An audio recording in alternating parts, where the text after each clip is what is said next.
Bismillahirrahmanirrahim. Assalamualaikum warahmatullahi ta'ala wabarakatuh. Alhamdulillahilladzi anzala ala abdihi alkitab wa lam yaj'al lahu 'iwaja. Assalatu wassalam ala habibina al-mustafa sayyidina Muhammad sallallahu alaihi wasallam wa ala alihi wa ashabihi wa man sara ala da'watihi ila yaumiddin, amma ba'd. Ya muallima Ibrahim al-hikmata 'allimna, ya mufahhima Sulaiman fahhimna, fafahamnaha Sulaiman wa kullan atayna hukman wa 'ilma وسخرنا مع داود الجبال يسبحن والطير وكنا فاعلين. يا رب سليمان ويا رب موسى ويا رب عيسى ويا رب محمد صلى الله عليه وسلم، اللهم زدنا علما وارزقنا فهما وحكمة برحمتك يا أرحم الراحمين. اللهم فقهنا في الدين وعلمنا التأويل والحكمة برحمتك يا أرحم الراحمين. اللهم ارزقنا فهم النبيين وإلحام الملائكة المقربين برحمتك يا أرحم الراحمين، والحمد لله رب العالمين.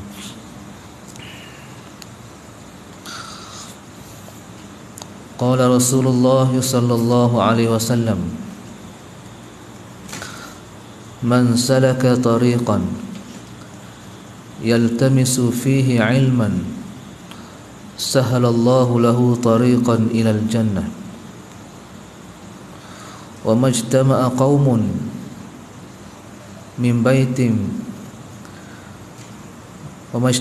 قوم بيت من بيوت الله يتلون كتاب الله ويتدارسونه إلا نزلت عليهم السكينة وغشيتهم الرحمة وحفتهم الملائكة وذكرهم الله في من عنده، أو كما قال صلى الله عليه وسلم. Yang bermaksud, sesiapa yang menempuh jalan, meruangkan masanya untuk menuntut ilmu, mencari ilmu, terutamanya ilmu yang berkaitan dengan agama,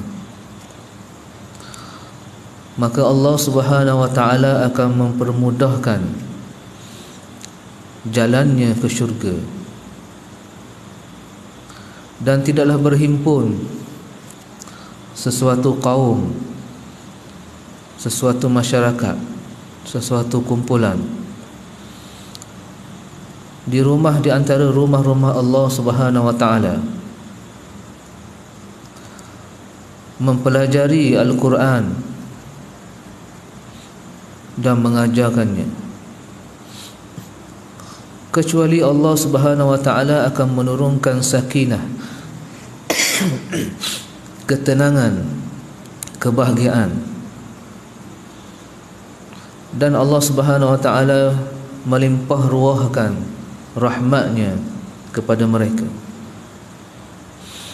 Bersyukur kita pada Allah Subhanahu wa ta'ala kerana dapat sama-sama kita meruangkan masa, dia beri kesihatan yang baik untuk melaksanakan satu kefarduan solat maghrib, dan alhamdulillah kita dapat melaksanakan secara berjamaah. Ya, sudah tentu pahala ganjarannya, hikmahnya lebih besar di sisi Allah Subhanahu wa ta'ala. Oleh kerana kehidupan kita ini penuh dengan berbagai perkara, aktiviti dan gaya hidup, sehingga kadang-kadang kita terlupa, terpesona, dan kita menganggap bahawa hak sebagai seorang manusia perlu dilaksanakan, dan bukanlah hak sebagai seorang Muslim dan juga hak terhadap agamanya. Yang bermaksud dalam kehidupan seharian kita, pentingnya kita perlu berfikir muhasabah kepada diri sendiri tentang amalan yang kita lakukan. Banyak mana masa kita dihabiskan, ke tujuan apa sesuatu perbuatan itu dibuat.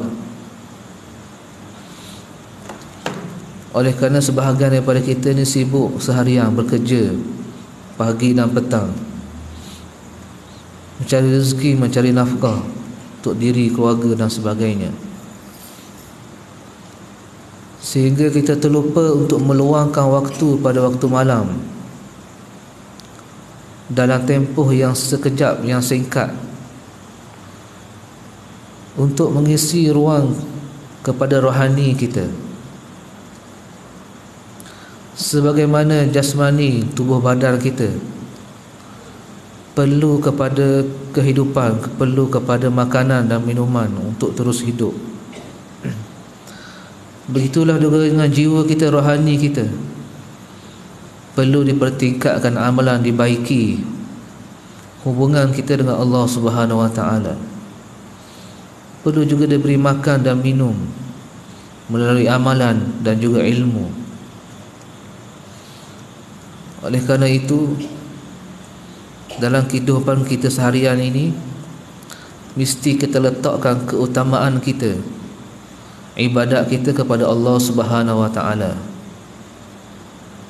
terutamanya perkara yang wajib, perkara fardu, sembahyang, dan dilaksanakan dengan sempurna di tempat yang lebih baik, di rumah Allah Subhanahu Wa Taala.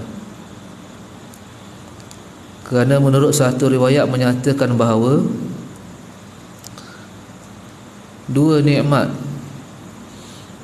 yang sering manusia lupa, lalai, terpesona,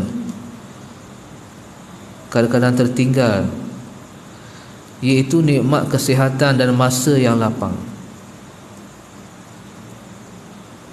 Oleh kerana itu, selagi mana kita diberi kesihatan yang baik, diberi waktu, masa dan ruang yang secukupnya, sebaiknya, maka kita laksanakan kefarduan itu dengan lebih baik,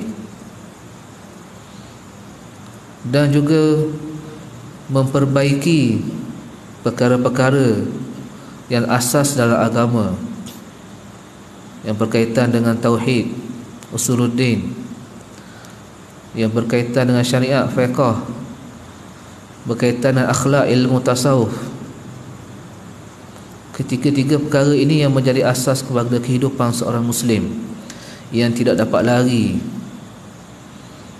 apabila kita mengucap kalimah syahadah, asyhadu an la ilaha illallah wa anna Muhammadar Rasulullah.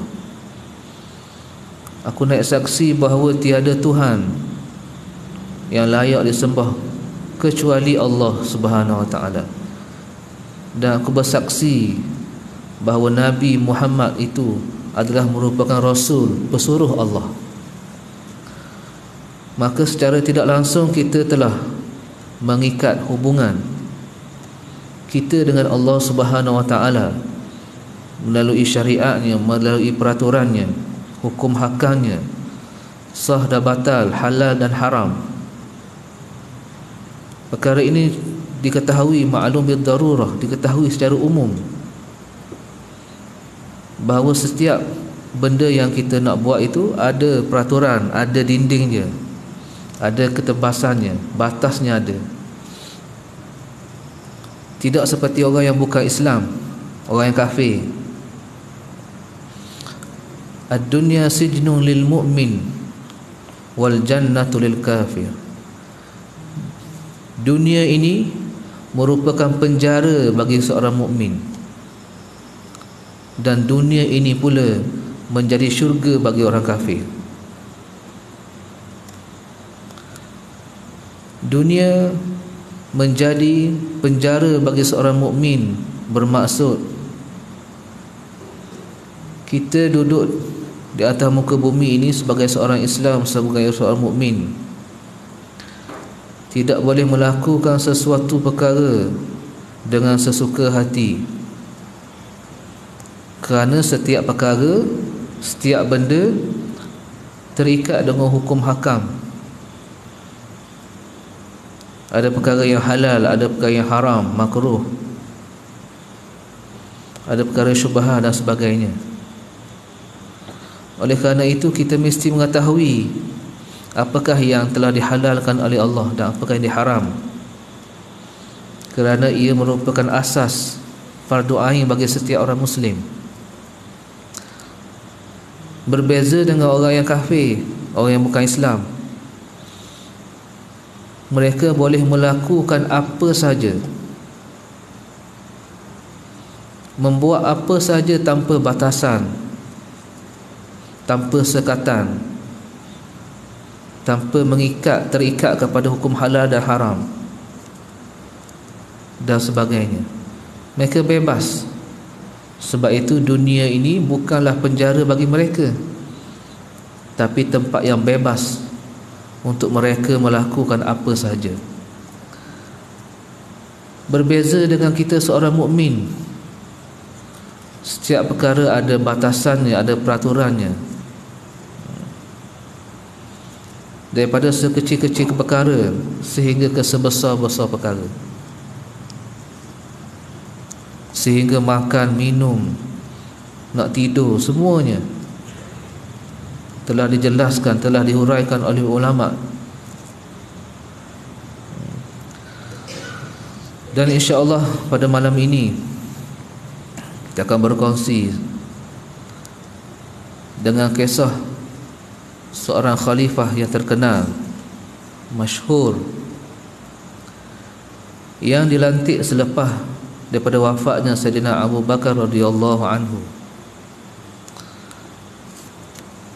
Itu disebut dalam fiqh siyasah khulafa ar-rasyidin, iaitulah Sayyidina Umar bin Al-Khattab radhiyallahu anhu, khalifah yang kedua selepas daripada Sayyidina Abu Bakar As-Siddiq radhiyallahu anhu. Nama beliau ialah Umar bin Khattab bin Nufail bin Abdul Al-Uzza bin Riyad bin Abdullah bin Qurb bin Razah bin Adi bin Ka'ab bin Lu'ay bin Ghalib Al-Qurashi Al-Adawi. Pertemuan dengan salah-salah Rasulullah SAW adalah pada datuknya Ka'ab bin Lu'ay. Beliau terkenal dengan gelaran Abu Hafsin dan Al-Faruq. Beliau dilahirkan 13 tahun selepas peristiwa tentera bergajah dan kelahiran Rasulullah sallallahu alaihi wasallam. Sayyidina Umar radhiyallahu anhu merupakan seorang yang kacak, berbadan besar dan tinggi, serta bersikap keras dan gagah berani. Hal tersebut menjadikannya seorang pemuda yang diguruni dan dihormati pada zaman jahiliyah. Beliau terkenal dengan gelarang Al-Faruq. Yang pertamanya Abu Hafsin. Abu Hafsin ni ialah gelaran yang biasa Arab pakai, disandarkan kepada anak sulung, yang bermaksud anak sulung kepada Sayyidina Umar ialah kepada Sayyidina Umar ialah Hafsah, lalu dia panggil Abu Hafs. Kita ni orang Melayu jarang guna, kebiasaan orang Arab yang guna. Dinisbahkan kepada anak sulung, dikenali. Contohnya, sebagai contoh, anak sulung saya lelaki bernama Fawaz, jadi dia panggil Abu Fawaz, letak Abu di hadapan. Kalau nama anak sulung perempuan, contohnya nama Fatimah, Abu Fatimah. Dan ada juga setengah orang Arab ni, dia mengambil anak lelaki, tidak mengambil anak sulung perempuan. Tengok, dan adik-beradik dia tu ada tak? Kalau sekiranya hak sulung perempuan, tengok hak lelaki ada tak nama. Kalau ada hak lelaki, dipanggil hak lelaki. Begitulah gelaran bagi orang Arab. Dan benda ni jarang digunakan oleh masyarakat kita orang Melayu. Dan Al-Faruq, di mana kita ketahui setiap khalifah ada gelaran, ada laqab. Umpamanya Sayyidina Abu Bakar As-Siddiq. Jadi Abu Bakar As-Siddiq yang bermaksud yang membenarkan. Sebab apa digelar As-Siddiq? Kerana Sayyidina Abu Bakar radhiyallahu anhu ini sentiasa membenarkan apa sahaja yang diceritakan oleh Nabi kita Muhammad sallallahu alaihi wasallam. Umpamanya dalam kisah Isra' dan Mi'raj, apabila diberitahu secara umum kisah tersebut, maka orang yang pertama yang membenarkannya ialah Sayyidina Abu Bakar radhiyallahu anhu. Sebab itu beliau digelar sebagai As-Siddiq. Manakala Sayyidina Umar Al-Faruq yang bermaksud yang membezakan di antara benar dan batil, yang membezakan di antara benar yang hak dan yang batil, yang benar dan yang salah. Itulah yang dimaksud dengan Al-Faruq. Jadi beliau digelarkan Al-Faruq kerana pada satu hari ketika beliau masuk Islam, Sayyidina Umar ni di antara orang yang terkemudian masuk Islam. Bila beliau masuk Islam pada waktu pagi, lebih kurang pada waktu tengah hari ataupun sebelum petang senja, beliau telah mengajak para sahabat ridwanullahi alaihim ajma'in menyatakan, menzahirkan keislaman. Walaupun ketika itu di Mekah kita ketahui bahawa Nabi tidak mempunyai kuasa, Nabi tidak menjadi pemerintah.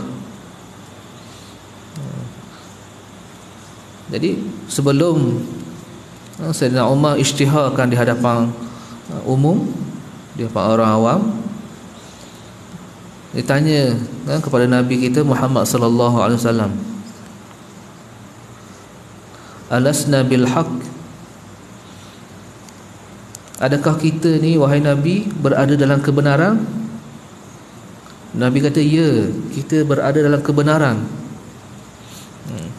Lalu Sayyidina Umar mengajak sahabat-sahabatnya pergi ke Kaabah, di mana ketika itu Kaabah ini adalah tempat tumpuan orang ramai, dan di situlah terdapat ramai pemimpin-pemimpin Quraisy. Lalu menyatakan keislamannya. Sayyidina Umar menyatakan keislamannya di hadapan orang ramai. Itulah yang menyebabkan beliau digelar dengan Al-Faruq.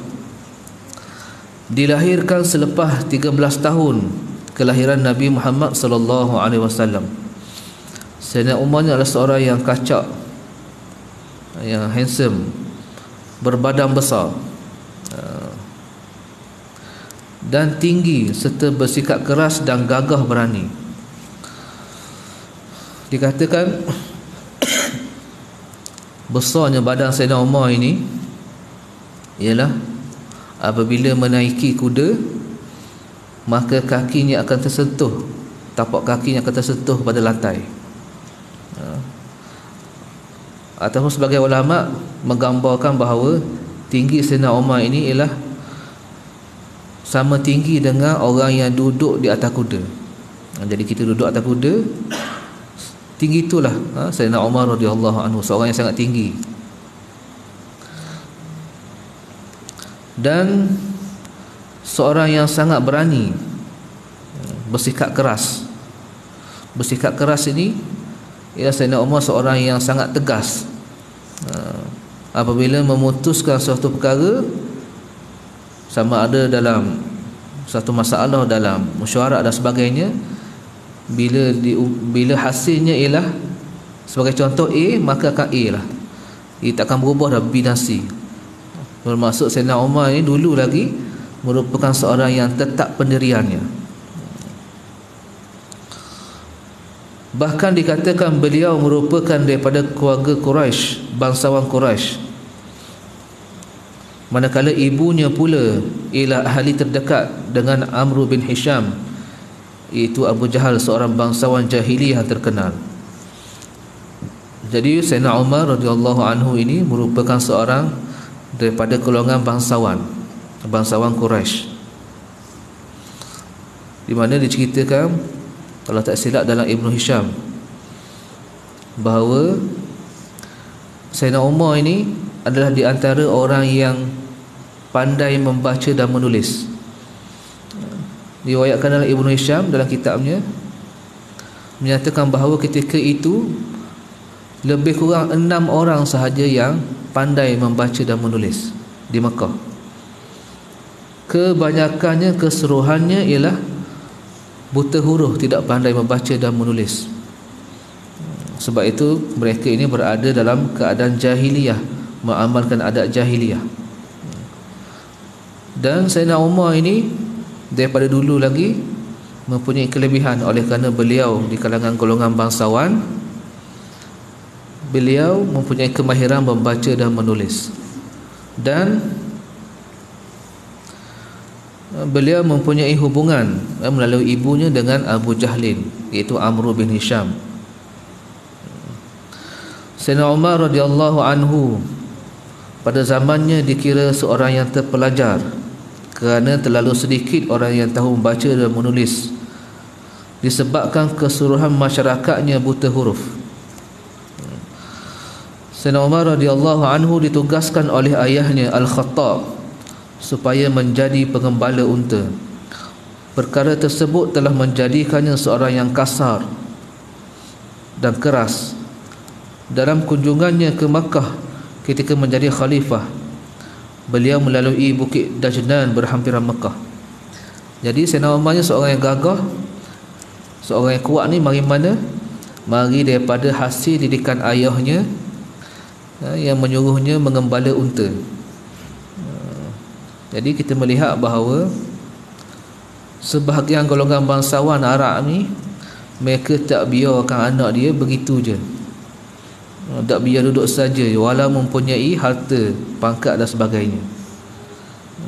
Dia nak supaya anak dia ni melakukan sesuatu, sekurang-kurangnya menjadi seorang yang bermanfaat. Dan dikatakan bahawa kesan daripada beliau ini menjadi seorang pengembala unta, badannya menjadi tegap, ruasnya menjadi besar, dan kiri dan kanan boleh guna belaka. Tangan kanan dan tangan kiri semua gagah belaka. Kalau kita tengok orang Arab ni, hak besar tu besar dah.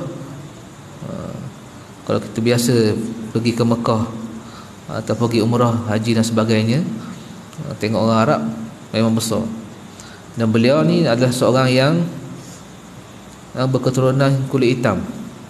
Ada sebahagian kalau kata kulit hitam. Seorang yang botak kepala, tetapi mempunyai lihyah, janggut yang telah diinai.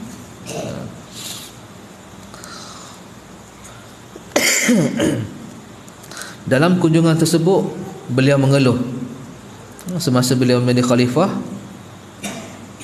melalui Bukit Dajnan berhampiran Mekah. Beliau telah mengeluh, la ilaha illallahul azim al-aliyul mu'ti, ma sya'allahu man sya'a, kuntu ar'a iblil khattab fi hadzal wadi fi midra'ati sufin wa kana fazzan yubta'imuni idza amiltu wa yadribuni idza qassartu wa qad amsaytu wa laysa baini wa bainallahi ahad. Semasa Sayyidina Umar jadi khalifah, Lalu berhampiran bukit Dajnan, beliau menyatakan, tiada Tuhan melainkan Allah yang mengerniakan apa yang Dia kehendaki kepada sesiapa yang dikehendaki.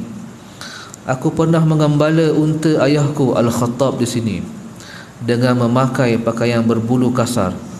Lalu dia mengarahkan aku untuk bekerja dengan keras sehingga memenatkan. Kemudian dia memukulku sekiranya aku malas bekerja. Aku pernah berada di sini pada waktu petang keseorangan diri. Hanya Allah sahaja yang bersamaku pada waktu itu, iaitu memahami keadaan diriku. Jadi beliau mengembala seorang diri. Beliau menyebut keadaan ini setelah beliau dilantik menjadi khalifah, diberikan gelaran Amirul Mukminin, sehingga Sayyidina Abdul Rahman bin Auf radhiyallahu anhu menegurnya, "Ya Amirul Mukminin, ma zidta ala an qamita nafsak, yakni ibta." Wahai Amirul Mukminin, janganlah kamu merungut dengan merendahkan diri sendiri. Sayyidina Umar radhiyallahu anhu menjawab, "Waihak ya ibn Auf, inni khalautu fahaddatsani nafsi." Bukan begitu wahai sahabatku Sayyidina Abdul Rahman, sesungguhnya aku bersendirian, bercakap kepada diriku sendiri, aku sekarang menjadi ketua negara, biarkan daku merendah diri. Diriwayatkan juga bahawa Sayyidina Umar ini apabila setelah selesai pada salat, beliau akan memukul dirinya. Wahai Umar, kenapa buat ini sebagai satu jalan ataupun cara bermuhasabah. Sayyidina Umar ni radhiyallahu anhu terkenal dengan seorang sahabat yang sentiasa muhasabah tentang dirinya. Pengalaman pengembala unta telah membentuk kepribadian Sayyidina Umar radhiyallahu anhu menjadi seorang yang mampu menghadapi kesukaran hidup dan keras menghadapi cabaran. Sayyidina Umar radhiyallahu anhu juga berkebolehan menjadi musuh, menghadapi musuh dengan gagah berani, hujah yang kuat, menunjukkan keupayaan dan kebijaksanaannya. Di mana Sayyidina Umar ini semasa sebelum Islam lagi, beliau terkenal dengan seorang perunding. Jika sesuatu perkara berlaku di antara kabilah, masalah berlaku di antara sesuatu kabilah, maka beliau akan menjadi perunding cara dan juga menjadi sebagai duta Quraisy kerana kebolehan dan kecerdikan yang ada pada Sayyidina Umar Al-Khattab radhiyallahu anhu. Sayyidina Umar juga sering berkunjung pasar dan pesta Arab yang terkenal, Ukaz Jannah, Zi Al-Majaz, tempat yang sesuai untuk kebolehan bersyair, berpidato. Keadaan ini beliau juga selalu menyertai perkembangan sastra Arab yang menjadi salah satu keistimewaan bahasa Arab yang dipilih sebagai bahasa Al-Quran. Beliau pada zaman dahulu sebelum Islam sentiasa pergi ke tempat pesta, dan beliau juga pergi ke tempat yang membolehkan dia ini kita kata berpidato, bersajak dan bersyair. Orang Arab ni terkenal dengan bersyair, dan oleh kerana latihan di situlah yang menyebabkan beliau ini digelar sebagai seorang yang fasahah. Fasahah ini bermaksud beliau lancar berkata-kata, indah bahasa susunan bahasa indah apabila bercakap. Dan beliau Sayyidina Umar radhiyallahu anhu ini juga seorang yang pendengar setia. Mendengar setia apabila bercakap.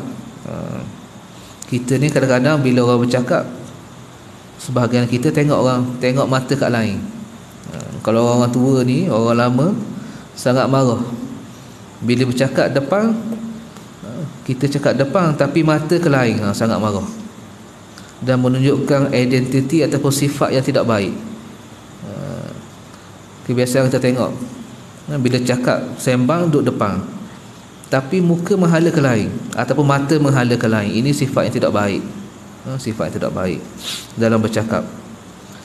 Sayyidina Umar ini seorang pendengar yang setia, petah bercakap, dan apabila berjalan sangat laju, seperti berlari. Selain itu juga Sayyidina Umar radhiyallahu anhu juga terlibat dalam perniagaan dan perdagangan pada musim sejuk, rihlatis syita, iaitu musafir ke negeri Yaman yang menjadi pengkalan perdagangan bagi negara timur seperti China, India dan Parsi. Begitu juga perdagangan pada musim panas, rihlatas saif, iaitu musafir ke negeri Syam yang menjadi pengkalan perdagangan bagi negara barat seperti Rom, Yunani dan lain-lain. Maka Makkah ketika itu berperanan sebagai pusat pertemuan ekonomi timur dan barat, di mana Sayyidina Umar radhiyallahu anhu juga merupakan seorang pedagang. Di musim panas beliau berdagang di Syam, di musim sejuk beliau berdagang ke Yaman, dan daripada sinilah beliau ada kemahiran ataupun mengasah kemahirannya dari segi bertutur, bercakap, berunding dan juga asas dalam perniagaan. Dan kita ketahui bahawa Makkah ni Allah Ta'ala sifatkan sebagai wadin bighairi dhi zar'in, iaitu kota yang di mana lembah yang tidak mempunyai apa-apa, sehingga kan manusia yang tinggal ketika itu sedikit dan tidak menjadi sumber ekonomi kerana tanam-tanaman di situ kurang. Jadi orang yang berada di situ, lembah yang kering kontang, yang tidak ada sumber air sangat payah, apatah lagi elektrik memang tak ada lah. Dan juga sehingga kan haiwan pun tak mau duduk mana di Makkah kerana lembah yang kering kontang. Tetapi di situlah Allah Subhanahu Wa Taala melahirkan seorang nabi yang terakhir, nabi yang paling agung, iaitu nabi kita Muhammad sallallahu alaihi wasallam, supaya mengalami pengalaman cabaran hidup kehidupan yang susah untuk memimpin ummah pada masa akan datang. Yang bermaksud kita ni kalau menempuh jalan yang susah, penuh cabaran dan masalah, bukan membuktikan kelemahan, tetapi ia sebagai pengalaman yang secara tidak langsung yang Allah Ta'ala nak tunjukkan kepada diri kita supaya menjadi seorang yang kuat, seorang yang tabah. Sebab itu dikatakan bahawa pengalaman ini mendewasakan kita, membesarkan jiwa kita, bukan setakat tubuh badan kita, tetapi jiwa kita, membesarkan rohani kita menjadi seorang yang kuat dan tabah. Sayyidina Umar radhiyallahu anhu ini di kalangan keluarga bangsawan Makkah yang menjadikannya kuat berpegang dengan adat jahiliyah. Situasi tersebut menjadikan ia pula kuat mempertahankan jahiliyah pada awal Islam, iaitu pada ketika permulaan dakwah Nabi SAW dan berjuang menegakkan Islam di Makkah. Jadi oleh kerana Sayyidina Umar ni kenali dengan seorang yang berprinsip, yang sangat tegas, menjadikan ia sangat kuat pada zaman jahiliyahnya menentang Islam dan menentang dakwah Nabi Muhammad SAW. Maka Sayyidina Umar radhiyallahu anhu pernah termasuk di kalangan dalam orang yang sangat memusuhi terhadap Islam, kerana Islam menjadi ancaman yang menghapuskan pegangan jahiliyahnya sebelum mendapat hidayah daripada Allah. Beliau juga termasuk di kalangan orang yang menzalimi penganut Islam yang lemah. Di mana Sayyidina Umar radhiyallahu anhu ini, kerana kuatnya pegangannya terhadap Islam, pegangannya terhadap adab jahiliyah, menjadikan ia di kalangan orang yang sangat memusuhi dalam Islam pada zaman jahiliyah. Dan kuatnya berpegangannya pada jahiliah ini, sehingga diriwayatkan bahawa beliau pernah menyeksa seorang sahabiah, seorang perempuan hamba abdi. Diseksa, dipukulnya, sehingga dikatakan bahawa Sayyidina Umar ni penat lah pukul dan seksa seorang hamba abdi perempuan ni, supaya keluar pada Islam, kembali kepada asal agama asal jahiliah. Dan hamba abdi ini tetap berpegang teguh, tetap teguh bertahan dengan Islam, menyebabkan Sayyidina Umar radhiyallahu anhu ni ketika zaman jahiliah heran, kenapa seorang hamba abdi ni, dari hamba abdi seorang perempuan, kebiasaannya orang perempuan ni lemah, tetapi apabila diseksa, dipukul, sehingga tubuh badannya lengah, penat, tetapi tetap perempuan itu berpegang teguh dengan Islam,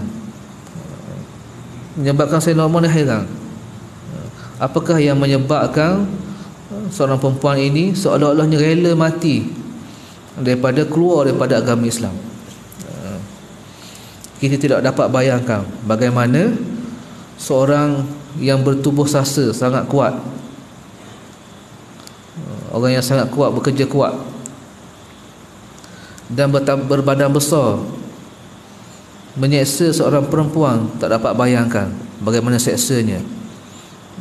Dan diriwayatkan bahawa daripada peristiwa inilah, di antara peristiwa-peristiwa yang menyebabkan sebahagian sahabat pergi mencari tempat perlindungan, iaitu berhijrah ke Habsyah untuk mendapat perlindungan dan lari daripada seksaan ataupun kezaliman orang musyrikin Makkah ketika itu.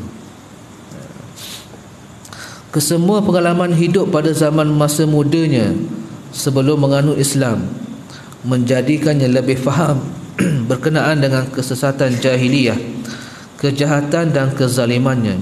Sayyidina Umar radhiyallahu anhu pernah menegaskan, innama tunqasu urwal islami urwatan idza nasha'a fil islam man la ya'rifuhu al jahiliyah, yang bermaksud seseorang itu boleh merungkai ikatan ajaran Islam satu demi satu sekiranya dia hidup dalam Islam tetapi tidak mengenali jahiliyah. Bermaksud seseorang yang menamalkan ajaran Islam ini mudah terpesona, mudah lalai mengikut pandangan-pandangan ataupun ajaran-ajaran yang lain, jika sekiranya tidak mengetahui tentang keistimewaan, kehebatan yang ada pada Islam. Bermaksud seseorang Islam itu boleh sahaja tergelincir daripada imannya, daripada akidahnya, jika sekiranya di dalam dirinya tidak ada ilmu, tidak ada pengetahuan tentang ilmu-ilmu yang berkaitan dengan asas-asas akidah.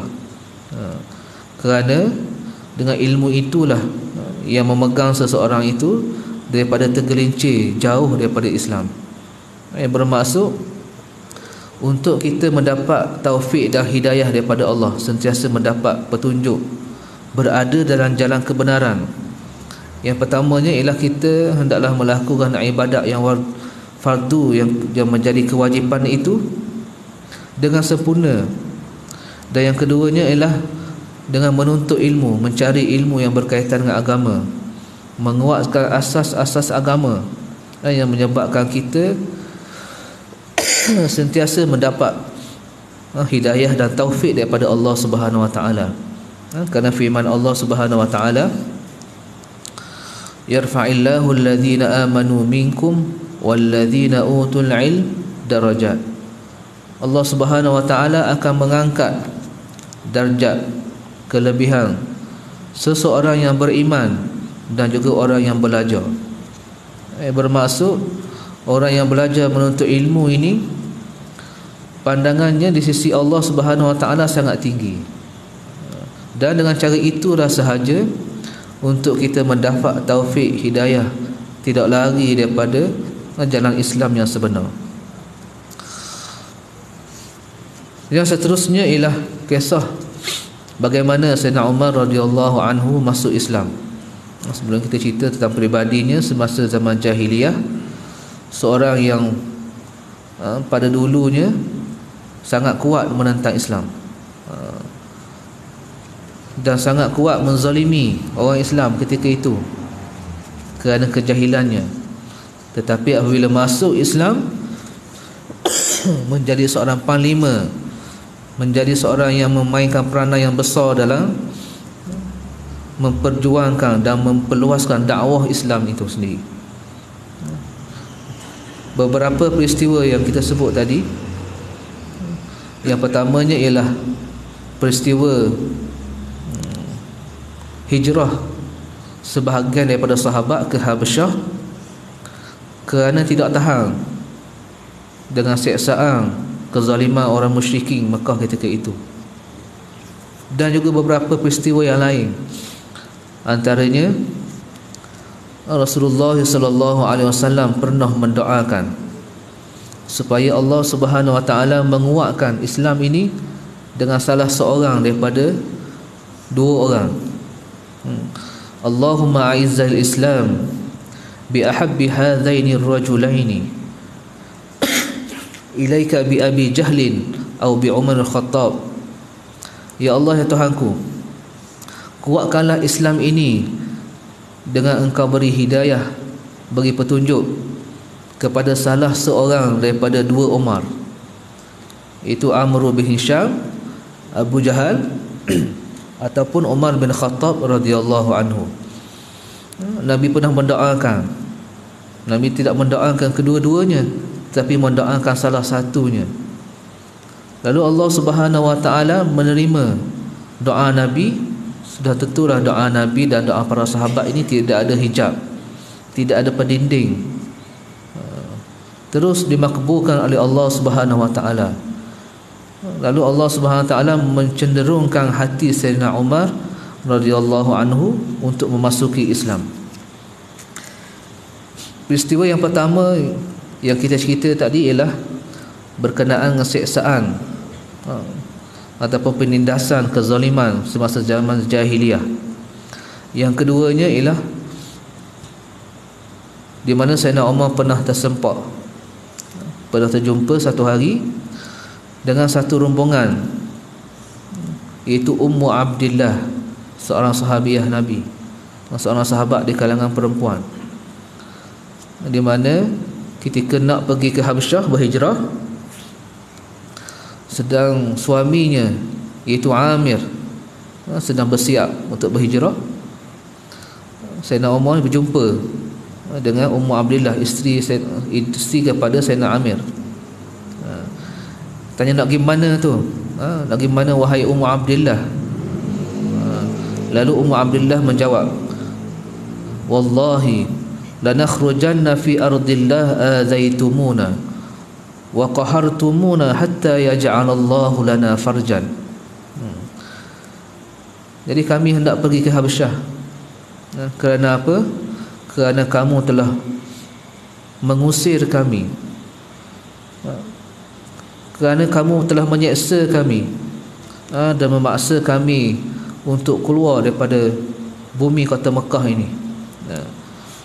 Lalu Sayyidina Umar menjawab, sahibakumullah, semoga Allah Subhanahu wa taala mengiringi, menolong kamu semua.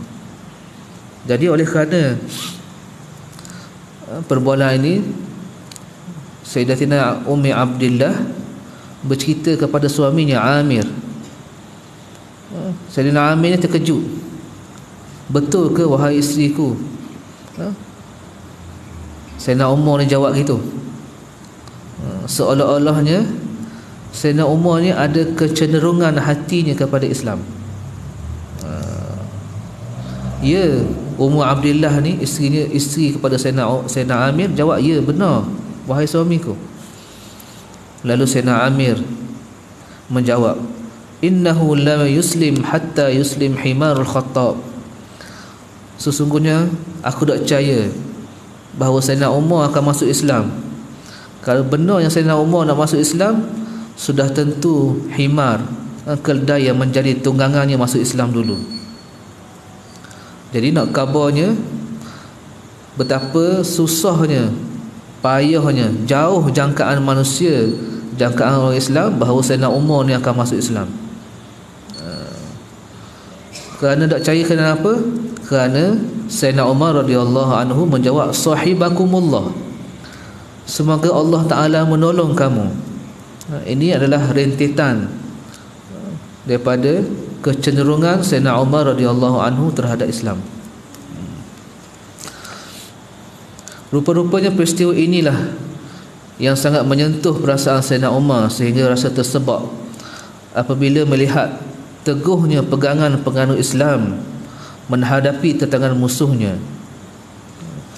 Jadi peristiwa ini dan peristiwa yang sebelum ini yang menyebabkan Sayyidina Umar ni berfikir, merenung, kenapa orang Islam ini sangat berpegang teguh kepada akidah Islamnya, tak lari daripada landasan yang benar, walaupun dibuat lagu mana pun, diseksa, dipukul, dihalangkan haknya, sehingga diusir daripada Makkah pun sekalipun, diusir daripada tempat tinggal, tetapi tetap berpegang dengan Islam.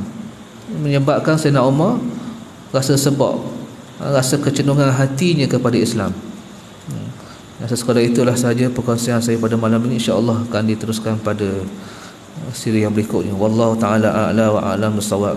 Bismillahirrahmanirrahim. Rabbana ighfir lana dhunubana wa liwalidina. Allahumma ihdinas siratal mustaqim. Walhamdulillahi rabbil alamin. Di sini ada dua pengumuman. InsyaAllah selepas daripada solat isyak, kita akan buat solat hajat, iaitu semoga Nur Arilah binti Rosilawati semoga melahirkan anak dengan mudah dan selamat, selamat baby dan maknya. Yang kedua ialah pada Zalekha binti Muhammad, supaya tujuan kesihatan yang baik dan dimudahkan segala urusan. Jadi insyaAllah selepas solat isyak kita tunggu sekejap untuk solat hajat insyaAllah.